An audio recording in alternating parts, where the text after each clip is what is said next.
வணக்கம் my fellow aspirants, welcome to RK Academy light. School book சீரீஸில் இன்றைக்கி இந்த வீடியோ பதிவில் என்ன பாடம் பார்க்க போகிறோம்னா 6th standard social science term 1ல் தமிழ்நாட்டின் பண்டைய நகரங்கள், ஏன்ஷியன் சிட்டிசன் தமிழ்நாடு, இந்த பாடத்தை தான் நம்ம பார்க்க போகிறோம். இது நம்ம சிலபஸில், டிஎன்பிஎஸ்சி சிலபஸில் எந்த யூனிட்டுக்கு கீழே வரும்னு பார்த்தீங்கன்னா ஜென்ரல் ஸ்டடீஸில் யூனிட் 6 தமிழ்நாடு ஹிஸ்ட்ரி, அதாவது தமிழ்நாடு வரலாறு, மரபு, பண்பாடு மற்றும் தமிழ்நாடு சமூக சீர்திருத்த இயக்கங்கள்னு ஒரு டாபிக் இருக்கும். அதுக்கு கீழே தான் இந்த பாடம் வரும். சரிங்களா? ஸ்கூல் புக் சீரீஸில் பார்த்தீங்கன்னா இது 2வது கிளாஸ். ரைட், லெசனுக்குள்ளே போகலாங்களா? ஸோ இந்த லெசனில் பார்த்தீங்கன்னா தமிழ்நாட்டின் பண்டைய நகரங்கள்னு ஒரு 3 நகரங்களை பற்றி சொல்லியிருப்பாங்க. முதல்ல வர்றது பூம்புகார், 2வது மதுரை, 3வதாக பார்த்தீங்கன்னா காஞ்சியை பற்றி சொல்லியிருப்பாங்க. ஓகே, இந்த 3 நகரத்தை பற்றி தான் இந்த பாடத்தில் பார்க்க போகிறோம்.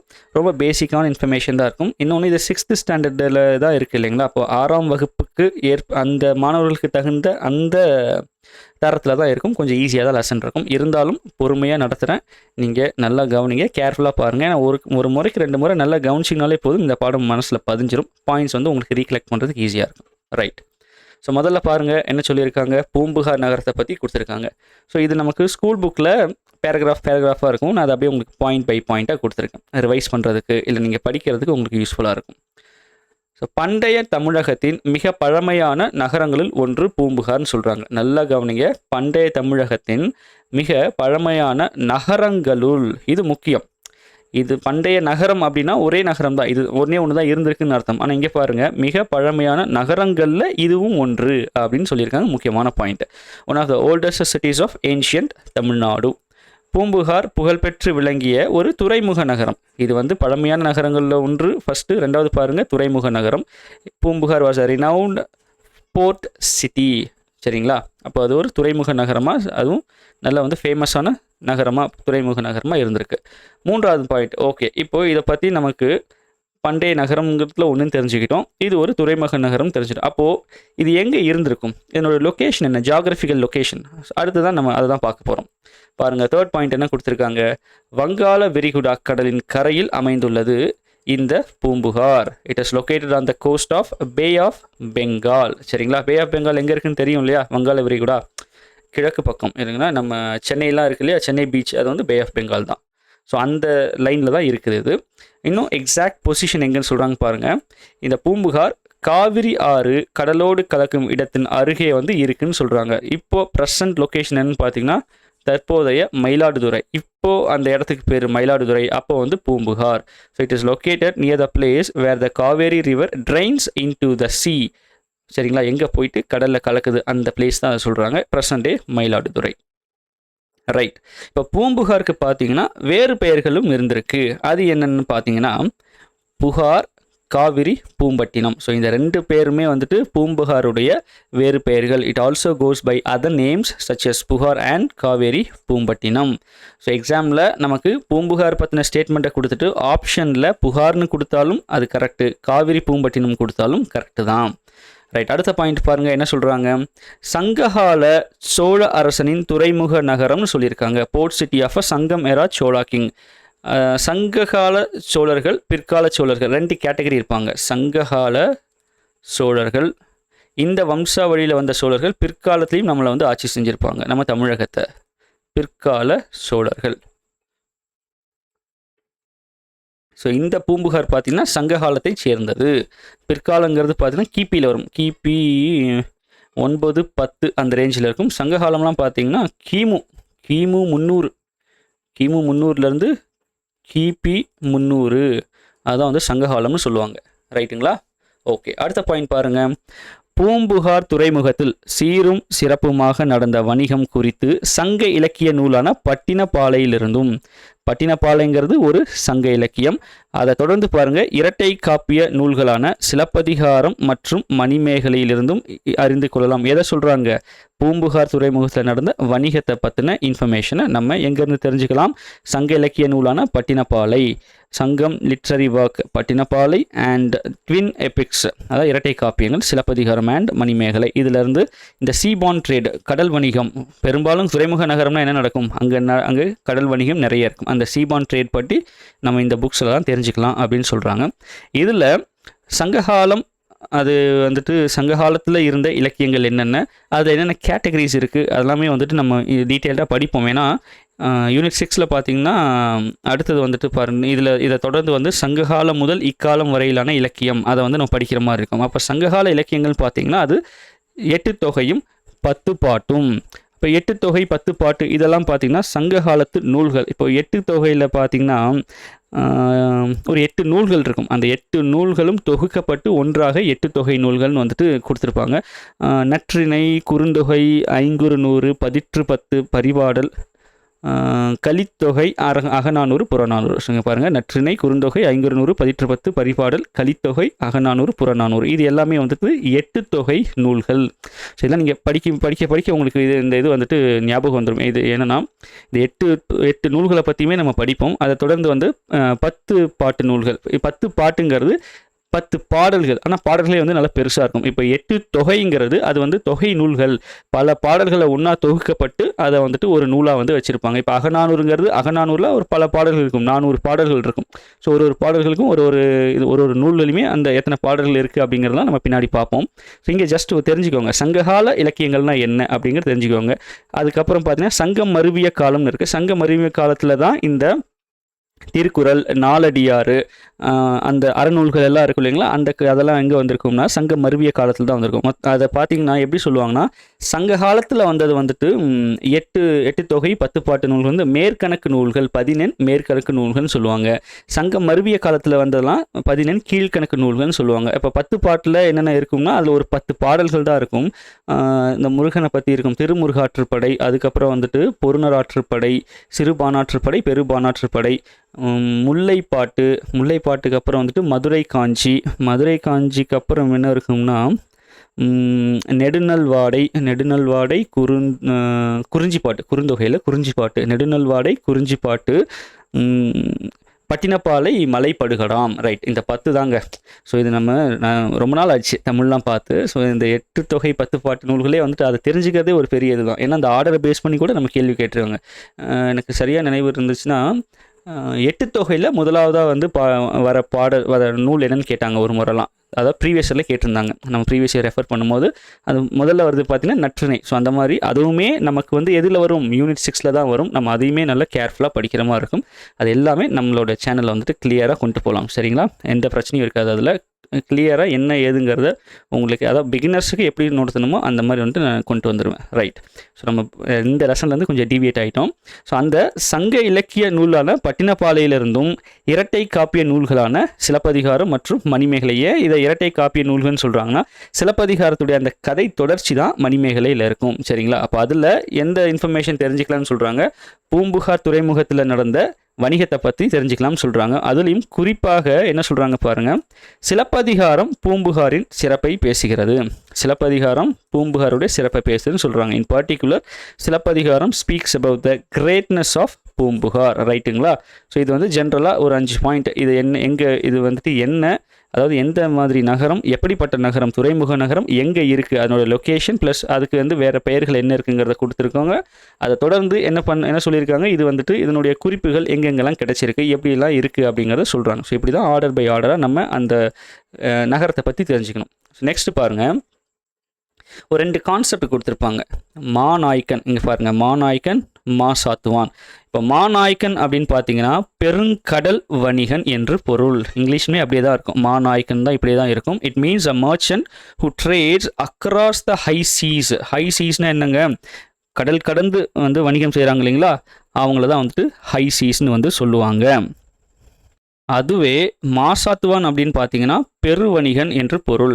இது இங்கிலீஷில் மாசாத்துவான் அப்படியே தான் வரும். Which means a great merchant, a big trader. அதாவது இப்போது நம்ம சாதாரணமாக நம்ம ஊரில் பெட்டி கடை ஒருத்தர் வச்சுருக்காருன்னு வைங்களேன், அவர் வந்துட்டு சிறு வணிகர் இல்லைங்களா. அதுவே ஒரு சூப்பர் மார்க்கெட், 2 பேருமே மளிகை கடை தான் வச்சுருப்பாங்க. பட் அதனுடைய அளவு அது மாறுபடுது இல்லையா. சூப்பர் மார்க்கெட் வச்சுருக்கோம் பெரு வணிகர். ஸோ அப்படி ஞாபகம் வச்சுக்கோங்க. ஸோ மாநாய்க்கன் அப்படின்னா கடல் கடந்து வணிகம் செய்பவர்.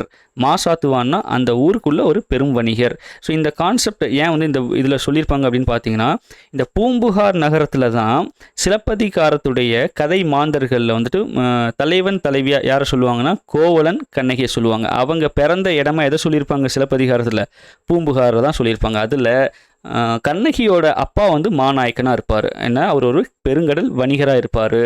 கோவலனுடைய அப்பா வந்துட்டு சாத்துவானாக இருப்பார். அது வந்து பெரு வணிகனாக இருந்திருப்பார். ஸோ அதுக்காக தான் இந்த 2 கான்செப்டையுமே இதில் வந்து கொடுத்துருப்பாங்க. நான் கரெக்டாக ஞாபகம் வச்சுக்கோங்க. நாயக்கன், மானா என்ன, மிகப்பெரிய. மாங்கிறது ஒரு உரிச்சொல் தொடர் இல்லைங்களா? ஒரு விஷயத்தை மிகைப்படுத்தி சொல்கிறதுக்கு சேர்க்கிறோம். நகரம், நகரத்தில் விட பெருசு, அப்போ நகரம் அப்படி சொல்கிறோம் இல்லைங்களா? மாங்கிறது உரிச்சொல் தொடர். அப்போது நமக்கு வந்துட்டு நாயக்கன் அப்படின்னா என்னன்னு தெரியணும், உரிச்சொல் தொடர். சாத்துவானா என்னன்னு தெரியணும். சூஸ் த பேரில் மாற்றி கொடுத்துட்டா நமக்கு வந்து தெரியணும் இல்லையா? அதுக்காக. நெக்ஸ்ட் பாயிண்ட் பாருங்கள். பூம்புகார் நகரத்து வணிகர்கள் நேர்மைக்கும் நாணயத்திற்கும் பெயர் பெற்றவர்களாக விளங்கினார்கள். இப்போ அப்படியே ஆர்டராக பார்த்துட்ருக்கோம். அங்கே அந்த நகரத்தை பற்றி கொஞ்சம் கொஞ்சமாக பார்க்குறோம். இப்போ நகரத்து மக்களை பற்றி பார்க்குறோம். அந்த மக்களில் வந்து வணிகர்கள் இருந்திருக்காங்க. வணிகர்கள் பார்த்தீங்கன்னா நேர்மைக்கும் நாணயத்திற்கும் பெயர் பெற்றவர்களாக விளங்கினார்கள். The merchants of the city of Poompuhar were renowned for their honesty and integrity. ஹானஸ்டினா நேர்மை, இன்டெகிரிட்டினா நாணயம். ஸோ அதுக்கு என்ன வந்து எக்ஸாம்பிளாக சொல்கிறாங்க பாருங்களேன். மிகச்சரியான விலைக்கு பொருட்களை விற்றனர். அவங்க பொருளை வந்து கரெக்டான விலைக்கு வித்திருக்காங்க. they sold the goods at the right price. இன்னொன்று சொல்றாங்க பாருங்க. கூடுதலான விலைக்கு பொருளை விற்பது தவறான செயல் என்று வணிகர்கள் கருதினர் அப்படின்னு பட்டினப்பாலையில் ஒரு குறிப்பு இருக்கு. பட்டினப்பாலையில் பூம்புகார் பற்றி நம்ம சொல்லுதுங்கிற மேலே இன்ஃபர்மேஷன் சொல்லுதுங்கிறத பார்த்தோம். அதில் குறிப்பிட்டு என்ன சொல்கிறாங்க பாருங்க. கூடுதலான விலைக்கு பொருளை விற்பது தவறான செயல் என்று வணிகர்கள் கருதினர்னு பட்டினப்பாலை சொல்லுது. So Pattinappalai states that merchants considered selling goods at an inflated price to be an improper act அப்படின்னு வந்துட்டு பட்டினப்பாலையில் ஒரு குறிப்பு இருக்கிறதா சொல்லப்படுது. இப்போ இதை வச்சு தான் என்ன சொல்கிறாங்க, பூம்புகார் நகரத்து வணிகர்கள் நேர்மைக்கும் நாணயத்திற்கும் பெயர் போனவர்கள் அப்படிங்கிறத நம்ம அசியூம் பண்ணுறோம். ஏன்னா அந்த குறிப்பு அதில் இருக்குது. பட்டினப்பாலையில் அந்த குறிப்பு இருக்குது இல்லைங்களா? ரைட். நெக்ஸ்ட் பாருங்கள். இப்போது பட்டினப்பாலையை பற்றி சொன்னதுனால பட்டினப்பாலை இயற்றியவர், அதனுடைய ஆசிரியர் பற்றி கொடுத்துருப்பாங்க புக்கில். ஸோ அதை இனிமே பார்த்துருவோம். பட்டினப்பாலையோட ஆசிரியர் பாருங்கள், கடியலூர் உருத்திரங்கண்ணனார். இவர் பார்த்திங்கன்னா நமக்கு இந்த பொது தமிழ் இருக்கு இல்லைங்களா? பொது தமிழில் நமக்கு டைரெக்டாக வந்து சிலபஸில் கவர் ஆகக்கூடியவர் கடியலூர் உருத்திரங்கண்ணனார். ஸோ அப்போ என்ன பண்ணணும், இவருடைய நூலான பட்டினப்பாலையை நம்ம கிளியராக பார்த்துக்கணும். அதை நம்ம வந்துட்டு அந்த சங்க இலக்கியம் பார்க்கும்போது இதை நம்ம கிளியராக பார்த்துருவோம். அப்போது சங்க இலக்கியத்தில் நம்ம எல்லாத்தையும் பார்க்கணும். அதில் பட்டினப்பாலை கொஞ்சம் எக்ஸ்ட்ரா கவனம் கொடுத்து பார்க்கணும். இந்த கடியலூர் உருத்திரங்கண்ணனார் பாருங்கள், கிமு 2ஆம் நூற்றாண்டை சேர்ந்தவர். பாருங்கள், கிமு 2ஆம் நூற்றாண்டு. அப்போவே வந்துட்டு நமக்கு வந்துட்டு என்ன இருந்திருக்கு, நம்ம பூம்புகார் இருந்திருக்கிறது. Kadiyalur Uruthirankannanar, the author of Pattinappalai, belong to the 2nd century. Right. இப்போ இது வரைக்கும் அந்த மக்களை பற்றி பார்த்துட்டாங்களா?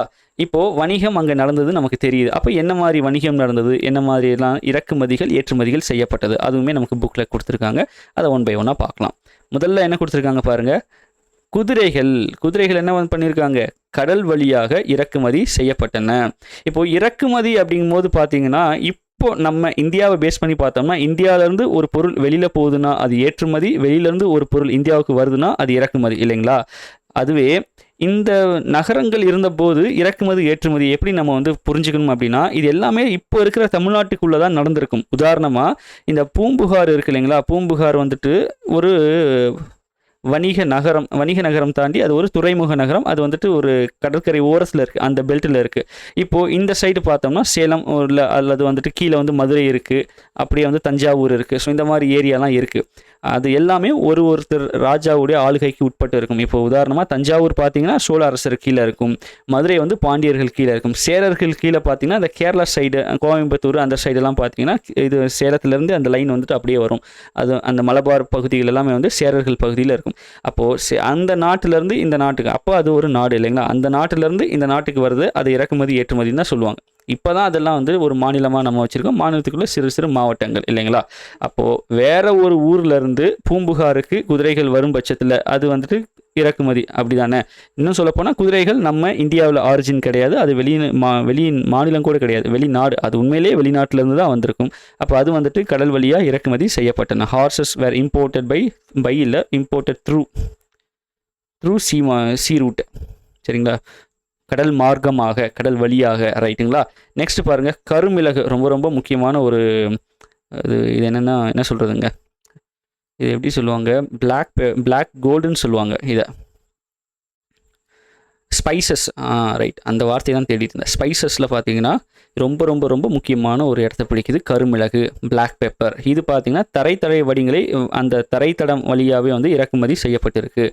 ஏன்னா இது அந்தளவுக்கு மெடிசினல் குவாலிட்டி உள்ள ஒரு விஷயம். இதனுடைய வேல்யூ புரிஞ்சனால தான் இதுக்காக தான் நம்மளுடைய நாட்டுக்கே வர ஆரம்பித்தாங்க. சரிங்களா, பிளாக் பெப்பர் அதுக்காக தான். அப்போலாம் அந்த மிளகாலாம் போட மாட்டாங்க, காரத்துக்கு பெப்பர் தான். ஸோ எப்போவுமே நீங்கள் வந்துட்டு ஒரு சிக்கன் மட்டன்லாம் செய்கிறீங்கன்னா பெப்பர் போட்டு செஞ்சு பாருங்களேன், அருமையாக இருக்கும். ஸோ அதே போல் அதில் மெடிசினல் இதுவுமே இருக்குது. என்னென்னா டெய்லியும் 10 மிளகு சாப்பிட்டோம்னா நம்ம விஷத்தையே வந்து முறிக்கக்கூடிய தன்மை நம்ம உடம்புல வரும்னு சொல்லுவாங்க. என்னென்னா நம்ம உடம்பு டக்குன்னு வந்து அந்த ஏதோ வந்துட்டு இது வருதுன்னு வைங்கன்னா அது பாதிக்காது. இப்போ எப்படி சொல்கிறது, நமக்கு உடம்புக்கு வந்து வெளியிலேருந்து வரதெல்லாம் பார்த்திங்கன்னா அது வந்துட்டு என்ன சொல்லுவாங்கன்னா, இங்கிலீஷில் வந்து எப்படி சொல்லுவாங்கன்னா டக்குன்னு ஞாபகம் வரல, அது வந்து ஒரு ஃபாரின் ஏஜென்ட், ரைட். அது எல்லாமே வந்து ஒரு ஃபாரின் பாடி அது நமக்குள்ளே வருதுன்னா அதை நிறுத்தி நம்ம உடம்பை அஃபெக்ட் பண்ணாமல் இருக்கிறதுக்கான அந்த இம்யூனிட்டியை வந்து கருமிளகு கொடுக்கும்னு சொல்லுவாங்க. அது மெடிசனல் வேல்யூ ரொம்ப இருக்குது, ரைட்டுங்களா. அப்போது கடல் வழியாக என்ன வருது, குதிரை வருது, தரை வழியாக வந்து கருமிளகு வந்திருக்கு. எங்கே, பூம்புகாருக்கு. அடுத்து பாருங்கள், வடமலையிலிருந்து தங்கம் வந்து இறக்குமதி செய்யப்பட்டிருக்கு. வடமலையிலேருந்து, ரைட்டுங்களா. வடமலையிலேருந்து இறக்குமதி செஞ்சதுக்கப்புறம் என்ன நடந்திருக்கு, அது மெருகூட்டப்பட்டு, அதாவது அதனுடைய தன்மை வந்து மேலும் மெருகூட்டப்பட்டு மீண்டும் அயல் நாட்டுக்கு, மற்ற நாடுகளுக்கு வந்து ஏற்றுமதி செய்யப்பட்டது, ரைட்டுங்களா. வடமலையிலேருந்து இங்கே தங்கம் வந்துட்டு பூம்புகார்லேருந்து தான் வெளிநாட்டுக்கு வந்துட்டு ஏற்றுமதி ஆகுது. அது எப்படி ஆகுதுன்னா ஃபைனல் ப்ராடக்டாக கொஞ்சம் வந்து மெருகூட்டப்பட்டு ஏற்றுமதி ஆகிறது. Gold was imported from Vadamalai and it was polished and reexported to foreign countries, ரைட்டுங்களா. ஸோ ஒரு 3 பாயிண்ட்ஸ் வந்து பார்த்துட்டோமா. இப்போ ஒரு 4 பாயிண்ட் புக்கில் கொடுத்துருப்பாங்க. ரொம்ப ரொம்ப முக்கியமான ஏரியா. மேட்ச் த ஃபாலோயிங்கில் அப்படியே கேட்கறதுக்கான வாய்ப்புகள் இருக்குது. இறக்குமதியான பொருட்கள், என்னென்ன பொருட்கள்லாம் இறக்குமதி ஆச்சு, ஸோ அதை வந்து நம்ம பார்க்கணும். புக்கில் இப்படி தான் கொடுத்துருப்பாங்க, இறக்குமதியான பொருட்கள் தான் கொடுத்துருப்பாங்க. ஸோ மேற்கு தொடர்ச்சி மலை, வெஸ்டர்ன் காட்ஸ்லேருந்து என்ன இறக்குமதி ஆச்சுன்னு பாருங்கள், சந்தனம், சாண்டல்வுட், ஓகேங்களா. தென்கடல் பகுதி தான் இந்தியன் ஓஷன் இருக்கு இல்லையா, இந்திய பெருங்கடல், அதுதான் வந்து தென்கடல் பகுதி. அங்கேருந்து பாருங்கள் முத்து, பேர்ல்ஸ், சதர்ன் சி ரீஜன்லேருந்து என்ன கிடச்சிருக்கு, என்ன இறக்குமதி பண்ணியிருக்காங்க, பேர்ல்ஸ். அப்போ முத்து எங்கே சார் கிடைக்கும், எங்கேருந்து அதை எடுத்துருப்பாங்கன்னு பார்த்தீங்கன்னா தென்கடல் பகுதி. அப்போ தென்கடல் பகுதிக்கு வந்து யார் பக்கத்தில் இருப்பாங்க, இந்த மதுரை, திருநெல்வேலி இந்த லைனில் இருக்கவங்களா, கன்னியாகுமரி இந்த இதெல்லாம். ஸோ அவங்கெல்லாம் பார்த்தீங்கன்னா எந்த ஆளுகைக்கு உட்பட்டவங்க பாருங்கள், மதுரை. அப்போ பாண்டியர்கள். பாண்டியர்கள் முத்து குளிப்பதில் ரொம்ப சிறந்து விளங்கியிருப்பாங்க. அவங்க தான் அந்த முத்தை எடுத்து ஏற்றுமதி பண்ணியிருப்பாங்க, ரைட். அடுத்து கிழக்கு பகுதி பாருங்கள், கிழக்கு பகுதியிலேருந்து என்ன கிடச்சிருக்கு அவங்களுக்கு, பவளம், ஈஸ்டர்ன் ரீஜன் வந்து கோரல்ஸு. ஈழப்பகுதினா நம்ம ஸ்ரீலங்கன் சைடு, அந்த சைட்லேருந்து பாருங்கள் உணவுப் பொருள்லேருந்து வந்திருக்கு, ஃபுட் ஐட்டம்ஸ் வந்து வந்திருக்கு. ஸோ இந்த 4மே நல்லா கிளியராக பார்த்துக்கோங்க. மேட்ச் த ஃபாலோயிங்கில் அப்படியே கேட்கறதுக்கு வாய்ப்புகள் நிறையவே உண்டு. ஸோ இறக்குமதியான பொருட்கள் இந்த 4 பாயிண்ட் கிளியராக பார்த்துக்கோங்க, ரைட். நெக்ஸ்ட் என்ன சொல்லியிருக்காங்கன்னு பார்ப்போம். ஸோ நெக்ஸ்ட்டு பூம்புகாரில் வீடெல்லாம் எப்படி இருந்தது அப்படிங்கிற ஒரு சின்ன இன்ஃபர்மேஷன். வீடுகள் ஒழுங்கான முறையில் வடிவமைக்கப்பட்டிருந்தது. ஸோ அந்த காலத்தில் அது பெரிய விஷயம் இல்லைங்களா, ஒரு ப்ராப்பர் பிளானோட ஆர்டர்லி மேனர், அந்த மேனர் வந்து ப்ராப்பராக இருந்திருக்குது. Houses were designed in orderly manner. And இந்த புகார் பாருங்கள் அகண்டதாக விளங்கியதுன்னு சொல்கிறாங்க. அகண்டதானா வாஸ்ட் சிட்டி, அதாவது கொஞ்சம் நல்லா பெரும் பரப்பை கொண்டுள்ளதாக வந்து இருந்திருக்கிறது இந்த புகார் நகரம். அதுபோக இங்கே வேற என்ன இருந்திருக்கு பாருங்கள், கப்பல் கட்டும் தளம் மற்றும் செப்பனிடும் தளம்னா பாருங்கள், சாரி ஒரே நிமிஷம், ஓகே இங்கே பாருங்கள் கொஞ்சம் நகர்ந்துருச்சு, யா ரைட். ஸோ கப்பல் கட்டும் தளம்னா இங்கிலீஷில் பாருங்கள் ஷிப் பில்டிங். ஸோ இப்போ இதை பார்த்தா நமக்கு இன்னும் கொஞ்சம் கிளியராக தெரியும். புதுசாக ஒரு கப்பலை கட்டுறதுக்கான ஒரு இடம் வந்து இருந்திருக்கு. எங்கே இருந்திருக்கு, பூம்புகாரில் இருந்திருக்கு. செப்பனிடும் தளம் அப்படின்னா இது வந்துட்டு ரிப்பேர் செய்கிற இடம். இங்கே பாருங்கள் ரிப்பேர் ஃபெசிலிட்டி. இப்போ கடலுக்குள்ளே போயிட்டு வருது, ஒரு கப்பல் போயிட்டு வருது, அங்கே ஏதாவது சில டேமேஜஸ் நடந்திருக்கும், ஏதாவது வந்துட்டு ஆயில் லீக்கேஜ் அந்த மாதிரி ஏதோ ஒரு விஷயம் நடந்திருக்குன்னு வைங்களேன். ஸோ அதை ரிப்பேர் பண்ணுறதுக்கான அந்த ஃபெசிலிட்டியுமே எங்கே இருந்திருக்கு, பூம்புகாரில் இருந்திருக்கு. ஸோ கப்பல் கட்டும் தளமும் இருந்திருக்கு, செப்பனிடும் தளமும் இருந்திருக்கு. ஸோ இது ரெண்டுமே பூம்புகாரில் இருந்திருக்குன்னு சொல்கிறாங்க. கடைசி பாயிண்ட் பாருங்கள், கிபி. ஸோ கிமுல இருந்து கிபி 200 நூற்றாண்டு வரை சிறப்புற்று திகழ்ந்த இந்த நகரம் என்ன நடந்திருக்குன்னு சொல்கிறாங்க, கடற்கோள் அல்லது கடற்சீற்றங்களால் அழிந்து போயிருக்கலாம்னு ஒரு கான்செப்ட் வந்து சொல்கிறாங்க. The city which flourished until 200 CE might have been destroyed by a massive sea surge. கடற்கோள்னா sea surge or turbulent seas, கடல் சீற்றங்கள், அதனால் அழிஞ்சு போயிருக்கலாம்னு சொல்கிறாங்க, ரைட்டுங்களா.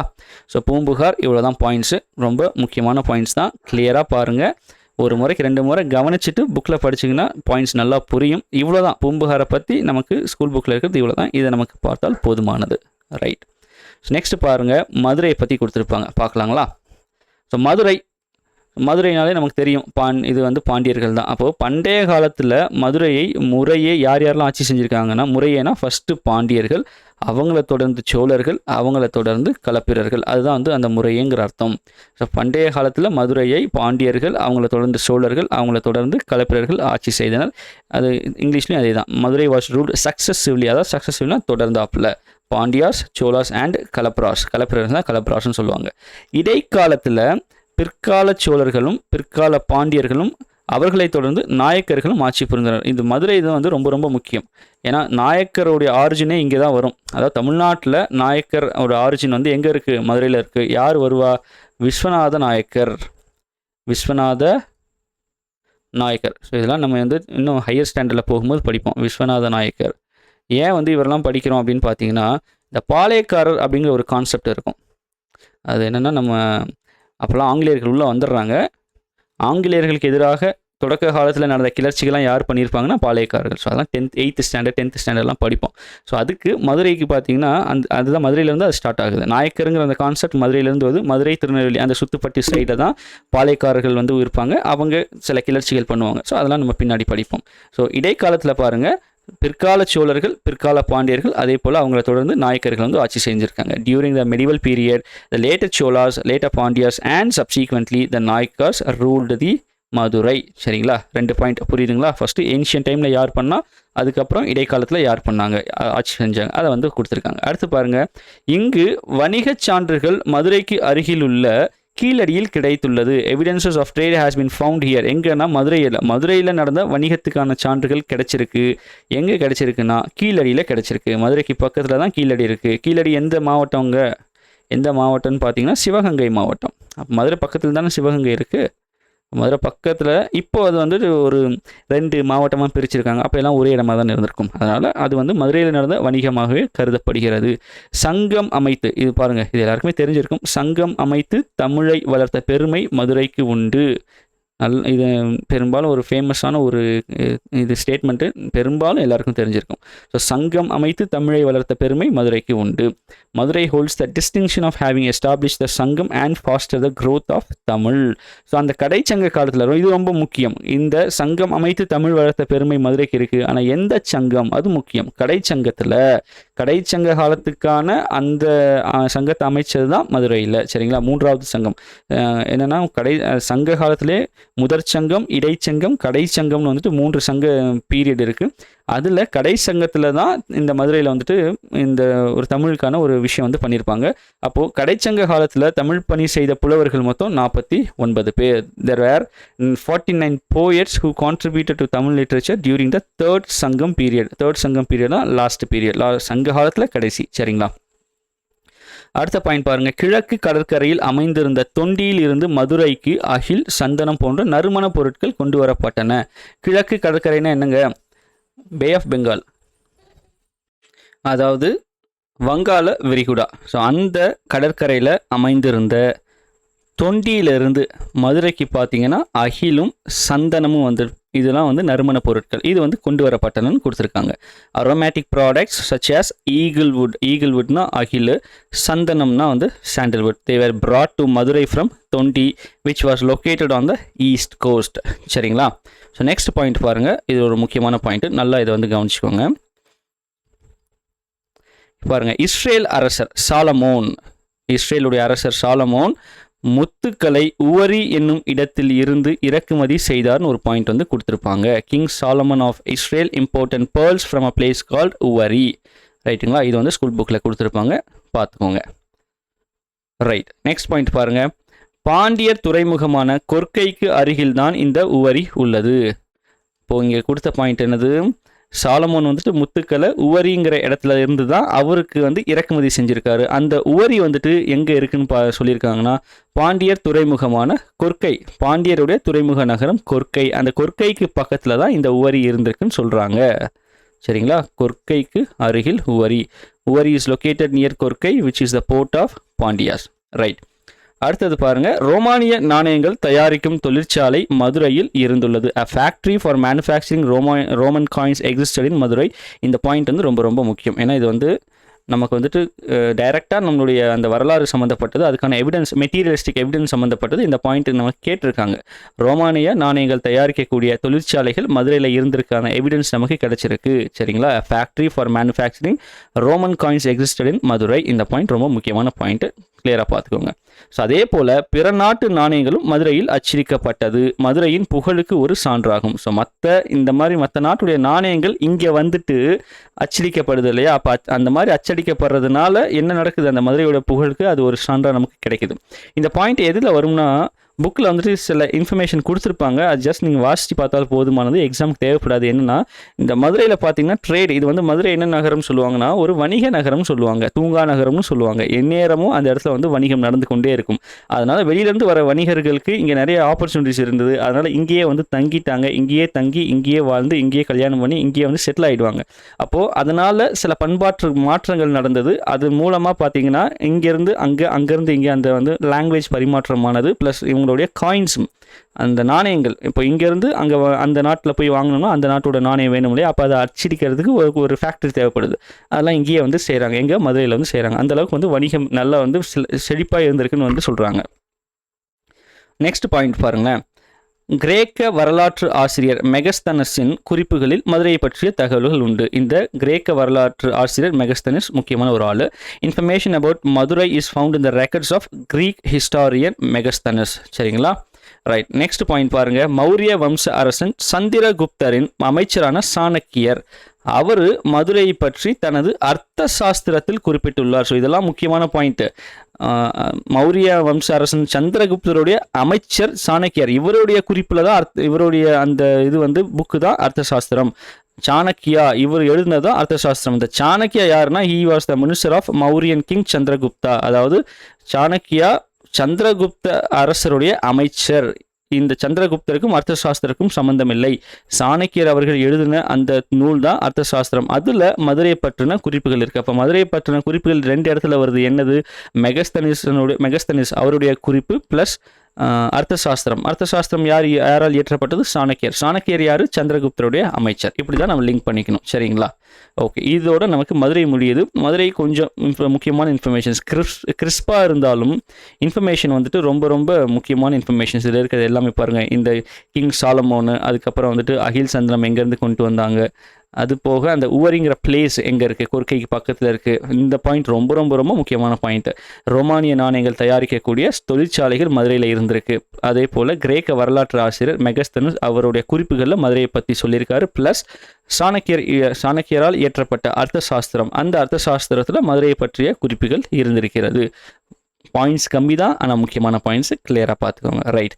இப்போ பூம்புகார் முடிச்சிட்டோம். அடுத்தது வந்துட்டு இது மதுரை முடிச்சிட்டோம். கடைசியாக இருக்கிறது என்னன்னு பார்த்தீங்கன்னா காஞ்சி. சரிங்களா? ஸோ காஞ்சி பார்த்துட்டோம்னா இந்த பாடம் நமக்கு முடியுது. பொறுமையாக தான் சொல்லிட்டு இருக்கேன், கிளியராக கவனிங்க, உங்களுக்கு ரொம்ப யூஸ்ஃபுல்லாக இருக்கும். ஏன்னா இதை பார்த்துட்டு நீங்கள் லெசன் புக் எடுத்து ஒரு 2 முறை ரீட் பண்ணிங்கன்னா பாயிண்ட்ஸ் எல்லாம் அப்படியே மனசில் பதிஞ்சிடும். ரைட்டுங்களா? ஸோ கிளியராக வீடியோவை பாருங்கள், ஆரம்பத்துலேருந்து கடைசி வரைக்கும் கிளியராக பொறுமையாக கவனிங்க. நம்ம ஸ்கூலில் கவனிக்கிற மாதிரி தான், வேறு வழி இல்லை. டிஎன்பிஎஸ்சின்னு வந்தால் நமக்கு மறுபடியும் அந்த படிக்கிற விஷயத்தை ஆரம்பிக்கணும். பேக் டு த ஸ்கொயர் ஒன்னுங்கிற மாதிரி நம்ம ஸ்கூலில் பண்ண அனைத்து விஷயத்தையும் காலேஜில் பண்ண எல்லா விஷயத்தையும் திரும்ப பண்ண போகிறோம். ஒரு ஸ்டெப் எக்ஸ்ட்ரா பண்ண போகிறோம், அவ்வளோதான். ஸோ நல்லா கிளியராக கவனிங்க. ரைட்டுங்களா? ரைட். காஞ்சி பாருங்கள். காஞ்சி வந்துட்டு என்ன சொல்லுவாங்கன்னா ஒரு எஜுகேஷனல் சிட்டின்னு சொல்லுவாங்க. அதாவது கல்வி நகரம். இங்கே வந்துட்டு நிறைய எஜுகேஷனல் இன்ஸ்டிடியூஷன்ஸ் இருந்ததுங்கிறதுக்கான அடையாளங்கள் இருந்திருக்கு. அதில் ஃபஸ்ட்டு பாயிண்ட் என்ன சொல்லுவாங்க பாருங்கள். நிறைய பாயிண்ட்ஸ் இருக்கும், முக்கியமான பாயிண்ட்ஸ் தான் கொடுத்துருப்பேன். இதை மட்டும் நீங்கள் புக்கில் வந்து மார்க் பண்ணி படித்தால் போதுமானது. இப்போ நாலந்தா பல்கலைக்கழகத்தில் பயின்ற சீன பயணி அவர் தான் வந்து யுவான் ஸ்வாங்கு. அவருடைய மேல் படிப்பு, அதாவது கூடுதல் படிப்புனா மேல் படிப்பு. இப்போ எப்படி நம்ம வந்துட்டு பிஇ பண்ணுறோம், எம்இ பண்ணுறோம், பிஎஸ்சி பண்ணுறோம், எம்எஸ்சி பண்ணுறோம், அந்த மாதிரி பிஏ பண்ணுறோம், அடுத்து எம்ஏ பண்ணுறோம் இல்லைங்களா? ஸோ அந்த மாதிரி அவருடைய மேல் படிப்புக்கு என்ன பண்ணுறாரு, காஞ்சியில் இருந்த கடிகைக்கு வர்றாரு. கடிகைனா என்னங்க? கடிகைனா இது கல்விக்கூடம். சரிங்களா? ஸோ அப்போ அந்த கடிகைக்கு வர்றாரு. அந்த கடிகை நாலந்தா பல்கலைக்கழகமே ஒரு மிகப்பெரிய புகழ்பெற்ற ஒரு பல்கலைக்கழகம். அங்கே அந்தளவுக்கு வந்துட்டு கல்வி வந்து அவ்வளோ தரமாக இருக்குன்னு சொல்லுவாங்க. அங்கே படிச்சுட்டு அதுக்கு ஈக்குவலாக பாருங்கள், மேல் படிப்பு கிட்டத்தட்ட நாலந்தா பல்கலைக்கழகத்தில் படித்து முடித்தவங்க ஆல்மோஸ்ட் வந்துட்டு ஒரு அந்தளவுக்கு அறிவாளியாக இருப்பாங்க. அவங்களுக்கு மேல் படிப்பு படிக்கிறதுக்கு எங்கே நமக்கு இடம் இருக்குது? காஞ்சியில் இடம் இருக்குது. ஸோ காஞ்சியிலேருந்து கடிகைக்கு வந்திருந்தார்னு ஒரு குறிப்பு வந்து இருக்குது. The Chinese traveller Yuan Chwang who studied at Nalanda university visited Kadigai. இது நான் தப்பாக கொடுத்துட்டேன், இது கடிகை தான் ரைட்டுங்களா? கடிகை தமிழ்லையும் அதே தான் வரும். இன் காஞ்சி ஃபார் ஃபர்தர் ஸ்டடீஸ் ரைட்டுங்களா? ஸோ இந்த பாயிண்ட் நல்லா பார்த்துக்கோங்க. யுவான் ஸ்வாங் வந்துட்டு எதுக்காக காஞ்சி வந்தார்னு பார்த்துக்கோங்க. ரைட், அடுத்தது பாருங்கள். புகார்னா அது வந்து துறைமுக நகரம், போர்ட் சிட்டி. மதுரை வந்துட்டு வணிக நகரம், ட்ரேடிங் சிட்டி. நம்ம சொன்னோம் எங்க ஆல்ரெடி. காஞ்சிங்கிறது கல்வி நகரம், எஜுகேஷனல் சிட்டி. ஸோ ஒரு நகரத்துக்குமே ஒரு சிறப்பு இருக்குது. அந்த சிறப்பை கிளியராக பார்த்துக்கோங்க. ரைட், நெக்ஸ்ட் பாயிண்ட் பாருங்கள். காஞ்சியை பற்றி ஒரு ஸ்டேட்மெண்ட்ஸ் 2 பேர் கொடுத்துருப்பாங்க, அதை நல்லா பாருங்கள். நகரங்களில் சிறந்தது Kanchi. Kanchi is the best of the towns அப்படின்னு யார் சொன்னார்னா கவிஞர் Kalidasar. Says the poet Kalidasa.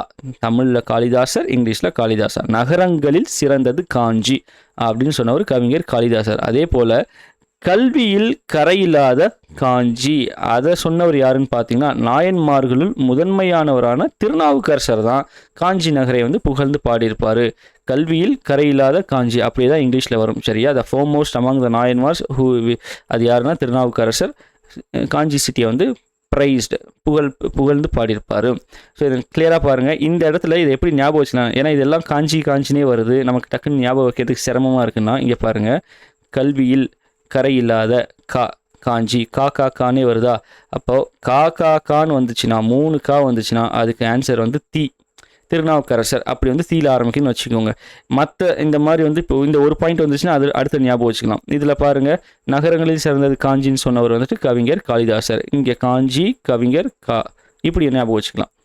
அப்படி தான் வரும். இப்போது ஸ்டேட்மெண்ட்டை கொடுத்து அதுக்கான இது வந்துட்டு ஆப்ஷன்ஸ் வந்து காளிதாசரும் கொடுப்பாங்க, திருநாவுக்கரசரும் கொடுப்பாங்க. அப்போது ஸ்டேட்மெண்ட்டில் 3 கா இருந்துச்சுன்னா, சரிங்களா? சாரி, ஒரு நிமிஷம், சாரி.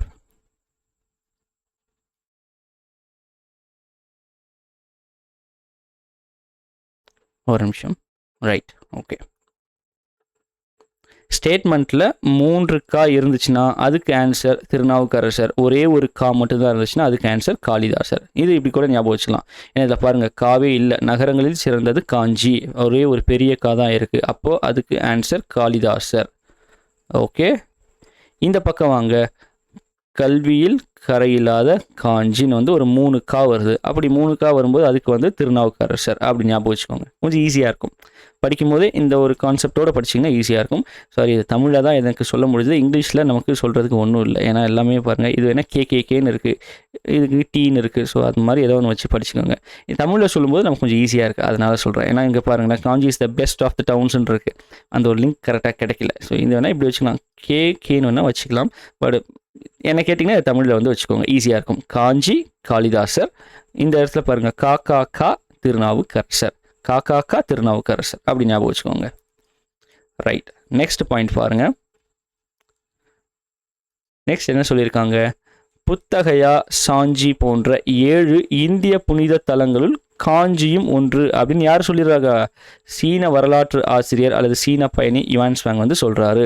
புத்தகையாங்கிறது ஒரு புனித தலம், சாஞ்சிங்கிறது ஒரு புனித தலம். அதுபோல் 7 இந்திய தலங்களுள் காஞ்சியும் ஒன்று என புகழ்ந்த வரலாற்று ஆசிரியர் Yuan Chwang. The Chinese historian Yuan Chwang mentions Kanchi as one of the 7 holy cities in India alongside the places like Bodhgaya and Sanchi. Right, இன்னொன்று பாருங்கள். காஞ்சி வந்து கோயில்களின் நகரம் அப்படின்னு வந்து அழைக்கப்படுகிறது. இப்போ காஞ்சினா கல்வி நகரம்னு பார்த்தோம் இல்லைங்களா? அது போக இன்னொன்று சொல்கிறாங்க, என்னது? கோவில்களின் நகரம். ஏன் அப்படி கோவில்களின் நகரம் சொல்கிறாங்கன்னு பார்த்தீங்கன்னா, இங்கே தான் வந்துட்டு பாருங்கள், புகழ்பெற்ற கைலாசநாதர் கோவில் இருக்குது. அந்த கோவிலை கட்டியவர் யாருன்னு, அது ஒரு கற்கோவில். இந்த பாயிண்ட் முக்கியம். கைலாசநாதர் கோவில், இந்த கைலாசநாதர் கோவில் பார்த்தீங்கன்னா ஒரு கற்கோவில். இந்த கோவிலை கட்டியவர் பிற்கால பல்லவ மன்னன் ராஜசிம்மன். இவர் தான் இந்த கோவில் வந்து கட்டியிருப்பார். So Kanchi is known as the city of temples. அதுக்கு எக்ஸாம்பிள் பாருங்கள், the famous Kailasanathar temple which was a stone temple. இது வந்து யாரால் கட்டப்பட்டது? was built by later Pallava king Rajasimha. சரிங்களா? ஸோ இந்த பாயிண்ட் முக்கியமான பாயிண்ட்டு. இதனால் இது வந்து காஞ்சி வந்து கோவில்களின் நகரம் அப்படின்னு சொல்கிறாங்க. அதே போல் பௌத்த துறவியான மணிமேகலை தனது இறுதி காலத்தை காஞ்சியில் கழித்தார்னு ஒரு பாயிண்ட் கொடுத்துருப்பாங்க. ஜஸ்ட் வந்து தெரிஞ்சுக்கோங்க. Buddhist nun Manimekalai spend the final period of her life in Kanchi.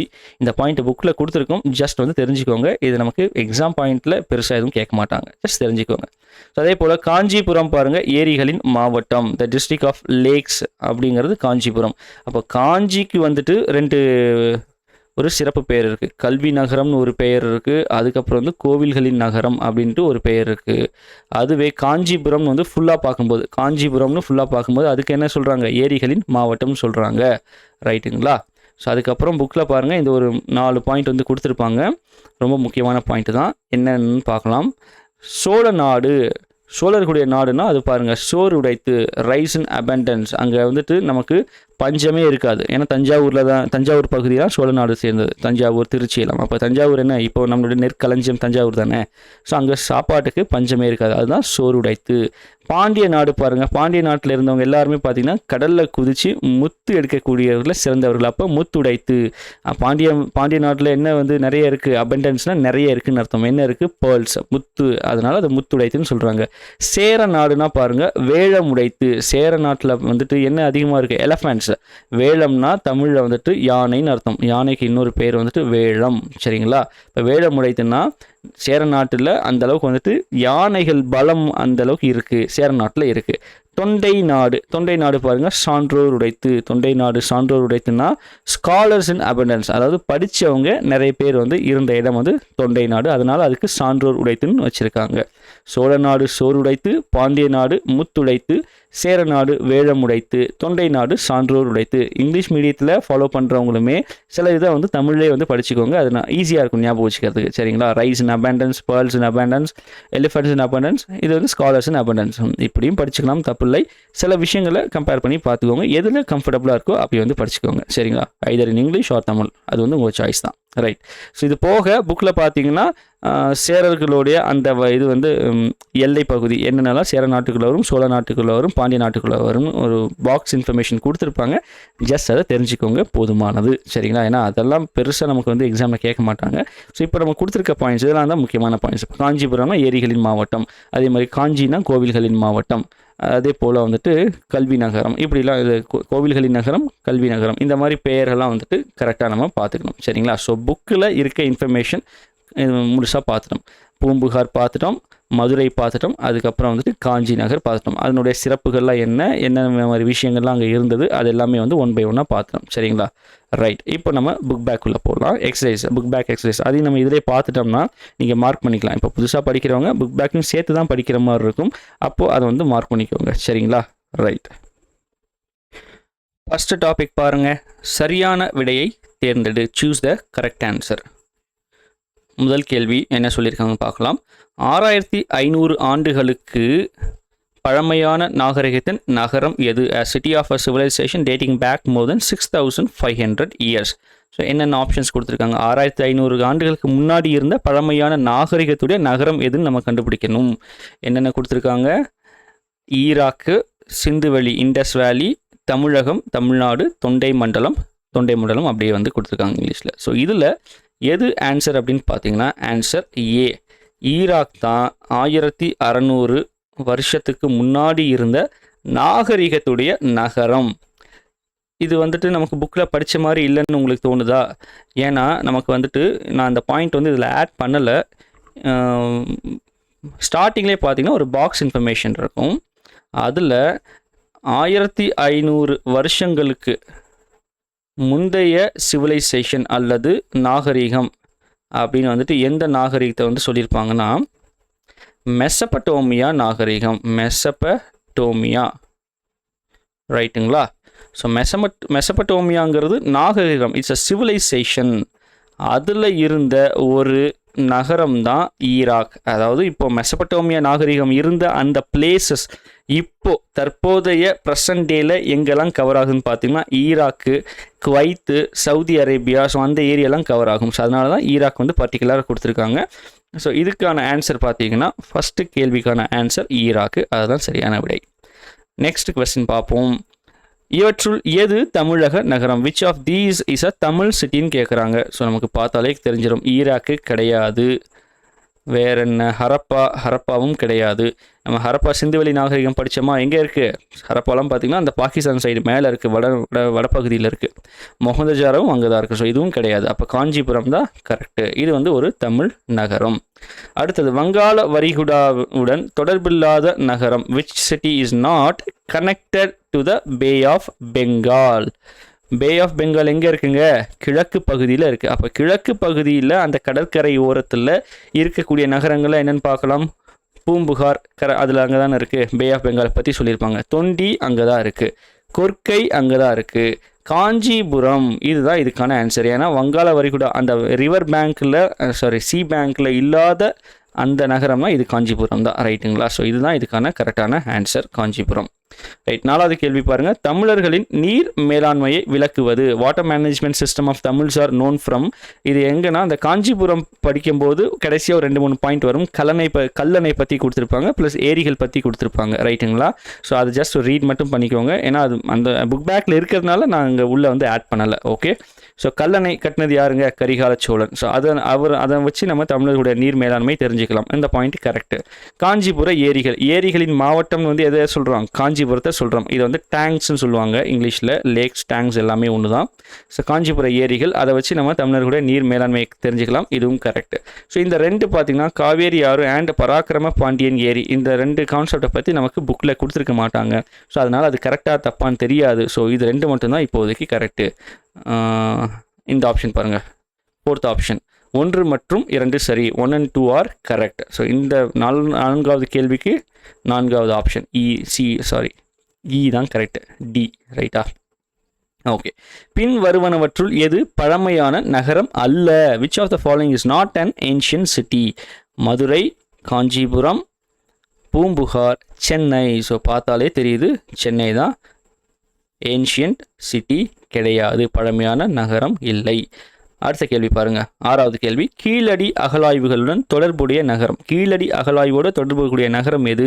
The city associated with Keeladi excavations. மதுரையா, காஞ்சிபுரமா, பூம்புகாரா, ஹரப்பாவா? கீழடி எங்கே இருக்குன்னு சொன்னோம்? சிவகங்கையில் இருக்குது. சிவகங்கை எந்த ஊருக்கு பக்கத்தில் இருக்குது? மதுரைக்கு பக்கத்தில். அப்போ கீழடி எதற்குடைய தொடர்புடைய நகரம்? மதுரைக்கு தொடர்புடைய நகரம். So 6 choose the correct answers முடிச்சிட்டாங்களா? அடுத்து பாருங்கள். கூற்றுக்கான காரணத்தை ஆராய்ந்து சரியான விடையை தேர்ந்தெடு. Examine the reason for the statement and select the correct answer. Right. அதில் என்ன சொல்கிறாங்க? ஃபஸ்ட்டு கூற்று பாருங்கள். பூம்புகார் நகரத்திலிருந்து அண்டை நாடுகளுக்கு ஏற்றுமதியும் இறக்குமதியும் நடைபெற்றது. Goods were imported and exported from the city Poompuhar.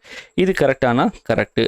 அதுக்கு பாருங்கள் ரீசன் என்ன சொல்கிறாங்க? வங்காள விரிகுடா கடல் போக்குவரத்திற்கு ஏதுவாக அமைந்ததால் அண்டை நாடுகளுடன் வணிகம் சிறப்புற்றிருந்தது. ஸோ 2மே கரெக்டு தான் இல்லைங்களா? Bay of Bengal was suitable for trading with neighbouring countries. So இந்த ஸ்டேட்மெண்ட்டும் கரெக்டு, அதுக்கான காரணமும் கரெக்டு. ஸோ கூற்று சரி, காரணமும் சரி. இதுதான் கூற்று சரி, அதற்கான காரணமும் சரி. ஆப்ஷன் பி இது கரெக்ட் ஆன்சர். நெக்ஸ்ட் என்ன கொடுத்துருக்காங்க பாருங்கள்.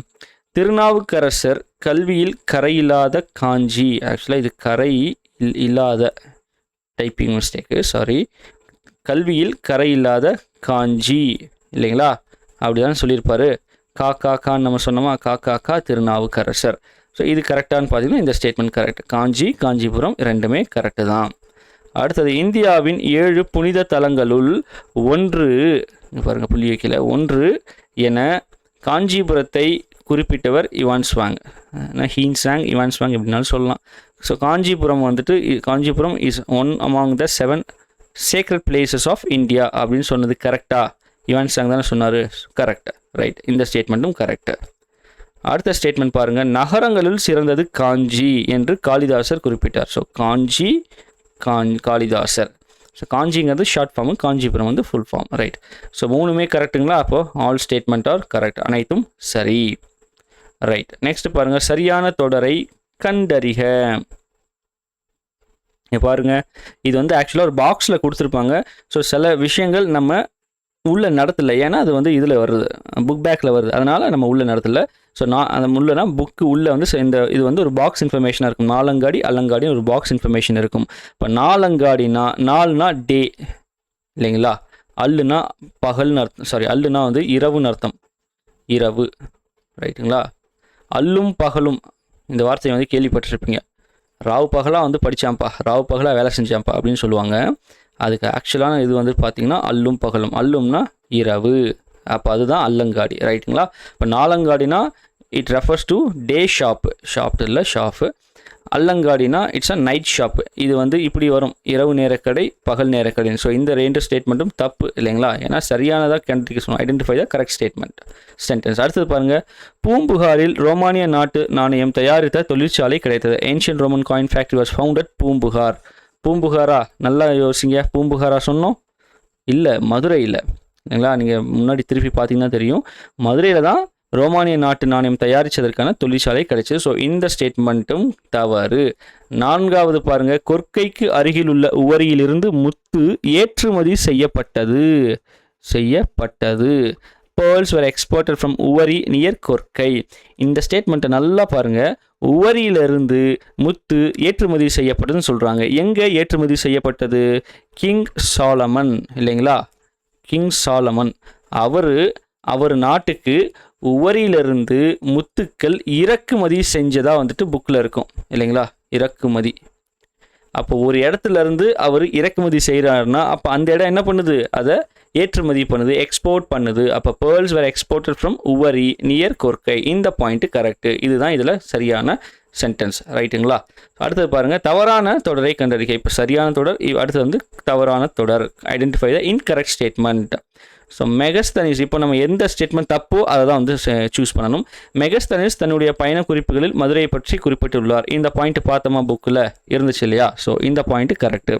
இவான் ஸ்வாங் தமிழ்நாட்டு நகரான காஞ்சிபுரத்துக்கு வந்திருந்தார். ஏன்னா மேல் படிப்புக்கு காஞ்சிபுரத்துலேருந்து அந்த கடிகைக்கு வந்திருந்தார். இந்த பாயிண்ட்டும் கரெக்டு, ஸ்கூல் புக்கில் பார்த்துருந்தோம். கோவலனும் கண்ணகியும் காஞ்சிபுரத்தில் வாழ்ந்தனர். நல்லா யோசிங்க. நான் வந்துட்டு இந்த பாயிண்ட் புக்கில் இருக்குன்னு உங்களுக்கு ஓரலாக சொல்லியிருப்பேன். இந்த வந்து பாயிண்ட் இருக்காது, பட் ஓரலாக உங்களுக்கு சொல்லியிருப்பேன். அது நீங்கள் வந்துட்டு புக்லேயுமே அந்த பாயிண்ட் இருக்கும், புக் பேக்லேயும் கொடுத்துருக்காங்க. அப்போ கோவலும் கண்ணையும் எங்கே வாழ்ந்தாங்க? பூம்புகாரில் வாழ்ந்தாங்க. அப்போ இந்த ஸ்டேட்மெண்ட் தப்புங்களா? ஸோ இந்த ஸ்டேட்மெண்ட் தப்பு. அடுத்தது பாருங்கள், ஈராக் நகரம் பட்டினப்பாலையில் குறிப்பிடப்பட்டுள்ளது. ஸோ ஈராக் வந்து எதனுடைய நகரம்னு பார்த்தீங்கன்னா மேலே சொன்னது மாதிரி மெசபடோமியா. ஸோ அதனுடைய நகரம் தான் ஈராக்கு. அந்த நகரமும் அதாவது பட்டினப்பாலையில் குறிப்பிடப்பட்டிருக்கும். ஸோ இந்த ஸ்டேட்மெண்ட் கரெக்ட். இது மட்டும் தான் தப்பு. இது வந்து correct. Option C. Tamil English மாறி வருதுங்க, அதனால் டங்கு ஸ்லிப் ஆகிடுது. இந்த ஆப்ஷன் தான் இதில் தப்பு. அப்போ இந்த இன்கரெக்ட் ஸ்டேட்மெண்ட் இதுதான். ரைட்டுங்களா? ஸோ 5வது கேள்வி பாருங்கள், சரியான இணையை கண்டறிக. ஐடென்டிஃபை தி கரெக்ட் பேரு. பாருங்கள், கூடல் நகர் பூம்புகார், தூங்கா நகரம் ஹரப்பான்னு கொடுத்துருக்காங்க. இதெல்லாம் வந்து தப்பு. ஏன்னா கரெக்ட் பேர் நம்ம கண்டுபிடிக்கணும். கல்வி நகர் மதுரைன்னு கொடுத்துருக்காங்க, தப்பு. கோவில்களின் நகரம் காஞ்சிபுரம், கரெக்டு. கோவில்களின் நகரம் காஞ்சி அப்படின்னு படித்தோங்களா? கோவில்களின் நகரம் காஞ்சின்னு படித்தோம். ஸோ காஞ்சிபுரம் ரெண்டுமே ஒன்று தான். அடுத்தது தவறான இணையை கண்டறிக. வடமலையிலேருந்து தங்கம் வந்துச்சுன்னு பார்த்தோம், இது கரெக்டு. மேற்கு மலையிலேருந்து சந்தனம் வந்துச்சுன்னு பார்த்தோம், இதுவும் கரெக்டு. தென்கடல்லேருந்து பார்த்தீங்கன்னா முத்து, தென்கடல் பாண்டியர்களை வச்சு நம்ம சொன்னோம், அப்போ முத்து, இதுவும் கரெக்டு. கீழ்கடல் அல்லது ஈஸ்டர்ன் சி அப்படி சொல்லுவாங்க. அங்கேருந்து என்ன கிடைச்சிதுன்னு சொல்கிறாங்க? அகில் கிடைச்சிதுன்னு சொல்கிறாங்க. இல்லை, அங்கேருந்து நமக்கு அகில் கிடைக்கல, பவளம் தான் கிடைச்சிது. பவளம், இங்கிலீஷில் கோரல்ஸ். ரைட்டுங்களா? அதுதான் கிடைச்சிது. அப்போ இதில் தவறான இணைனா இந்த 4வது ஆப்ஷன். அடுத்தது பாருங்கள், கோடிட்ட இடத்தை நிரப்புக. இது ஜஸ்ட்டு சும்மா ஒரு நம்மளே படித்து ஆன்சர் சொல்லிடலாம். கைலாசநாதர் ஆலயத்தை கட்டியவர் யாருன்னா பல்லவ அரசர் ராஜசிம்மன் இல்லைங்களா? நம்ம இது புக்கில் பார்த்துருந்தோம். பல்லவ அரசர் ராஜசிம்மன். ரைட். அடுத்தது பாருங்கள், கோயில்களின் நகரம் என்ன அழைக்கப்படுவது? காஞ்சிபுரம் அல்லது காஞ்சி, எப்படி வேணாலும் சொல்லலாம். காஞ்சிபுரம். மாசாத்துவான் என்னும் பெயர் தரும் பொருள். நம்ம சொன்னோம் மாநாயக்கன் மாசாத்துவான்ங்கிறது அந்த டெஃபினேஷன் கிளியராக பார்த்துக்கோங்க. நமக்கு கேள்விக்கு கேட்பாங்கன்னு பார்த்தீங்கன்னா புக் பேக்லேயே கேட்டிருக்காங்க. மாசாத்துவான் என்ன சொன்னோம்? பெரு வணிகர்னு அர்த்தம். பெரு வணிகர். ரைட். அடுத்த கேட்டகரி பாருங்கள், என்ன கொடுத்துருக்காங்க? சரியா தவறா, ட்ரூ ஆர் ஃபால்ஸ். பூம்புகாரில் நடைபெற்ற அண்டை நாட்டு வணிகத்தின் மூலமாக பண்பாட்டு பரிமாற்றம் நடைபெற்றது. இந்த ஸ்டேட்மெண்ட் வந்து புக்கில் இருக்கும். அந்த ஒரு பாயிண்ட் வந்து நம்ம ஆட் பண்ணாமல் இருந்திருப்போம். ஏன்னா அது இதில் வந்துருச்சு, புக் பேக்கில் வந்துருச்சு. அதனால் அதை நாங்கள் சொல்லலை. ஜஸ்ட் அது நீங்கள் வாசிக்கும் போது தெரிஞ்சிடும். ஸோ இந்த பாயிண்ட் கரெக்டு. ஆக்சுவலாக மதுரையை பற்றி நம்ம சொல்லியிருப்போம். மதுரையில் தான் இந்த பண்பாட்டு இது வந்து பரிமாற்றம் நடைபெற்றது மாதிரி சொல்லியிருப்பேன். ஏன்னா அங்கே ரோமானிய நாணயங்கள் வந்து அச்சிடப்பட்டதுக்கான சான்று கிடைச்சதுன்னு அதை பேஸ் பண்ணி சொல்லியிருப்பேன். அதுவும் நடந்தது. ஆனால் அதை புக்கில் மென்ஷன் பண்ணியிருக்க மாட்டாங்க. புக்கில் பூம்புகாரில் நடைபெற்ற அண்டை நாட்டு வணிகத்தின் மூலமாக பண்பாட்டு பரிமாற்றம் நடைபெற்றது. அங்கேயே கல்யாணம் பண்ணி அங்கேயே செட்டில் ஆனாங்க. அந்த ஒரு பாயிண்ட் சொன்னோம் இல்லைங்களா, அது அத்தனையுமே பூம்புகாருக்கு தான் பொருந்தும். அது ஸ்கூல் புக்லேயுமே வந்து கொடுத்துருப்பாங்க. ஸோ அதை மட்டும் கிளியராக பார்த்துக்கோங்க. நாங்கள் கொஞ்சம் மாற்றி சொல்லிட்டேன், ரைட்டுங்களா. மதுரை கிடையாது, அது பூம்புகார். அடுத்து பாருங்கள், மதுரையில் அல்லங்காடினா இரவு நேர கடையில் பெண்கள் பயமின்றி இரவு நேரங்களில் பொருட்கள் வாங்கி சென்றனர். Woman also purchase from Allangadi of Madurai without fear அப்படிங்கிறது அந்த பாக்ஸில் கொடுத்துருப்பாங்க. இது சரியான்னு பார்த்தீங்கன்னா இந்த ஸ்டேட்மெண்ட்டும் சரி. பல்லவர்கள் காலத்தில் எண்ணற்ற குடைவரை கோயில்கள் அமைக்கப்பட்டன. Numerous rocket temples were built during the Pallava period. So இந்த ஸ்டேட்மெண்ட் கரெக்டானு பார்த்தீங்கன்னா இதுவும் கரெக்டு. போதி தர்மர் காஞ்சிபுரத்தை சார்ந்தவர். இந்த ஒரு 2-3 பேர் சொல்லியிருப்பாங்க. காஞ்சிபுரத்துலேருந்து வந்த ஒரு 2-3 பேர் சொல்லியிருப்பாங்க. அது புக்கில் இருக்கும், அது ஒரு முறை பார்த்துக்கோங்க. ஸோ போதி தர்மா வாஸ் ஹெயில்டு ஃப்ரம் காஞ்சிபுரம். இந்த ஸ்டேட்மெண்ட்டும் கரெக்டு தான். ஸோ நமக்கு 4 ட்ரூ ஆர் ஃபால்ஸ் வந்து 4மே ட்ரூ, ரைட்டுங்களா. ஸோ இதோட நமக்கு இந்த லெசனும் முடிவடைகிறது. ஸோ இந்த லெசன் நமக்கு இதோட முடிஞ்சிருச்சுங்க. கிளியராக பார்த்துக்கோங்க. புக் பேக் கூட சேர்த்து கொடுத்துருக்கோம். ஏன்னா புக் பேக்கில் இருந்தும் அப்படியே கேள்விகள் கேட்கறதுக்கான வாய்ப்புகள் இருக்கும், கேட்டும் இருக்காங்க, சரிங்களா. ஸோ இந்த பிடிஎஃப்பை ஒரு சில கரெக்ஷன்ஸ், இந்த மாதிரிலாம் ஒரு சில கரெக்ஷன்ஸ் இருக்குது இல்லைங்களா. ஸோ அதெல்லாம் பண்ணிவிட்டு நம்ம டெலிகிராம் சேனலில் கொடுத்துட்றேன், ஓகேங்களா. ஸோ வேணுங்கிறவங்க இந்த பிடிஎஃப் வந்து டவுன்லோட் பண்ணிக்கலாம். இல்லை புக்கை பார்த்து படிக்கிறவங்களும் பிரச்சனை இல்லை. ஸோ எப்படினாலும் அதில் இருக்க இன்ஃபர்மேஷன் இதுலேயும் கொடுத்துருப்பேன். இது பாயிண்ட் பை பாயிண்ட்டாக கொஞ்சம் படிக்கிறதுக்கு ஈஸியாக இருக்கிற மாதிரி கொடுத்துருப்பேன், அவ்வளோதான், ஓகேங்களா. ரைட். ஸோ நெக்ஸ்ட் வீடியோ வந்துட்டு அடுத்த ஒரு லெசனோட பார்க்கலாம். ஓகே, நன்றி, வணக்கம்.